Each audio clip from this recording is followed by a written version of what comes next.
Assalamualaikum, good afternoon everyone. So, hari ini kita nge-review materi-materi yang akan keluar di saat ujian akhir semester. Nggak terasa ya, it's been almost a semester we meet, walaupun tidak bertemu secara langsung. Nah, kali ini kita akan membahas tentang passive voice. Contoh yang akan kita bahas adalah we eat rice. Kami makan nasi. Dan perhatikan, eat-nya itu present, verb 1. Kemudian, karena rice itu tidak bisa dihitung, maka dia selalu to be-nya adalah is. Maka kalimat pasifnya adalah subject to be plus verb 3. Verb 3 dari eat adalah eaten. So, rice is eaten. Nah, cek yang bawahnya. Present continuous tense. We are eating rice. So, subjeknya rice-nya pindah ke depan. Kemudian eating menjadi eaten, rice is being eaten. Nah, ini lebih banyak lagi nih contohnya. Kalau mengingat pelajaran tentang passive voice, pasti pada bingung kalau nggak ngulang lagi. Karena kita wajib menghafal verb 1, verb 2, dan verb 3. Contoh kalimat aktifnya adalah the teacher graded the tests. Coba dilihat, teacher-nya cuma 1, kemudian verbnya graded berarti dia past tense, actionnya adalah past, dan objeknya the test, perhatikan tesnya ada S. Tests artinya banyak tes. Maka pasifnya the testnya pindah ke depan ya, objeknya pindah menjadi subjek. The tests, karena dia past tense, maka tes yang jumlahnya banyak tadi, R-nya dirubah menjadi were. Kemudian kita butuh verb 3. Kebetulan verb 1-nya adalah grade, verb 2-nya adalah graded, verb 3-nya juga graded. So, the tests were graded by the teacher. Next. Kalimat aktifnya adalah the lab assistant. Lihat, lab assistant. Lab assistant-nya cuma 1 ya, karena nggak ada S tuh di akhiran assistance-nya. Kemudian perhatikan verbnya, ada kata conduct. Kalau kita merujuk ke present tense, setiap subjek yang jumlahnya singular, she, he, kemudian verbnya diikuti oleh S, maka dia pasti present tense. Conducts the experiments. Maka kalimat pasifnya adalah the experiment. Eksperimennya kan cuma 1 tuh, eksperimen, bukan experiments ya.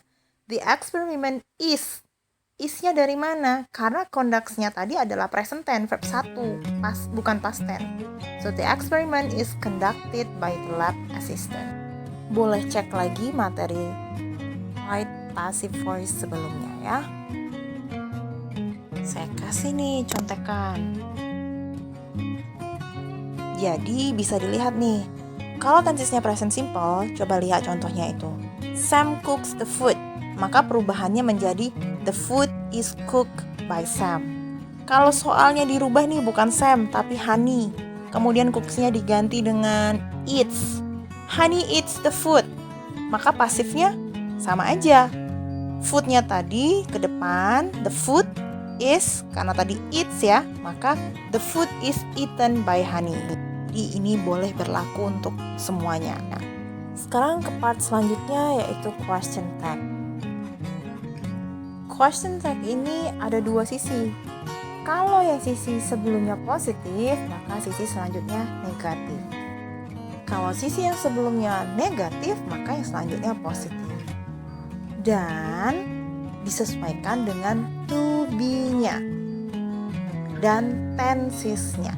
Contoh, you are a student. Kalimat positif kan? Kalimat positif itu tidak ada not-nya, itu pasti positif. Maka question tag-nya tinggal dibalik tuh. You-nya taruh di paling belakang, kemudian R-nya diganti negatif. Aren't you? Kita coba yang lain. Mary isn't a teacher. Mary bukan seorang guru. Lihat, ada kata isn't. Isn't itu kependekan dari is not. Jadi itu kalimat negatif. Maka kalimat selanjutnya untuk question tag wajib positif. Mary itu sama dengan she, dia perempuan. Maka letakkan she di bagian akhir. Kemudian isn't itu negatifnya, maka positifnya adalah is. Maka question tag untuk kalimat ini adalah Mary isn't a teacher. Is she? Kita cek untuk yang ini. She has a doll. Doesn't she? Jangan protes dulu. Jawabannya memang benar. Doesn't she? Bukan hasn't she. Karena she has a doll di situ tensesnya adalah present tense. Maka jawabannya adalah doesn't she, bukan hasn't she. Kalau masih bingung, kita lihat contoh selanjutnya. We haven't read it. Baru betul. Have we? Kenapa? Kalau yang tadi she has a doll, hanya she kemudian has langsung objeknya. Itu present tense. Sementara yang ini we haven't read. Ini adalah present perfect. Jadi setelah have not ditambah verb 3. Maka betul, have we. So, we haven't read it, have we? Kalau kita ganti dengan we have a doll, maka bukan haven't we, tapi don't we? Oke, ini gambaran sekilas tentang tenses in English. Review kembali materi sebelumnya tentang past. Past itu masa lalu, present saat ini, dan future itu masa depan. Kita nggak perlu menghafal karena konsepnya adalah paham. Kalau past tense maka wajib selalu menggunakan verb 2. Kalau present wajib selalu menggunakan verb 1. Future dia juga menggunakan verb 1, tapi biasanya menggunakan will. Oke. Jangan stres-stres banget dong belajar bahasa Inggris. You can repeat and look back to all the things. Pesan dari saya, jangan lupa bersyukur. Kalau bahagia mah wajib ya. Tapi saking sibuknya kita jadi lupa deh bersyukur. Makasih udah ikut kelas saya selama 1 semester ini. Thank you so much. Bersyukur dikasih sehat, bersyukur bisa ikut kelas online walaupun banyak dramanya. Semoga kita bisa ketemu lagi ya di next semester, and hopefully next week you're going to do your best doing the test. Assalamualaikum, bye bye.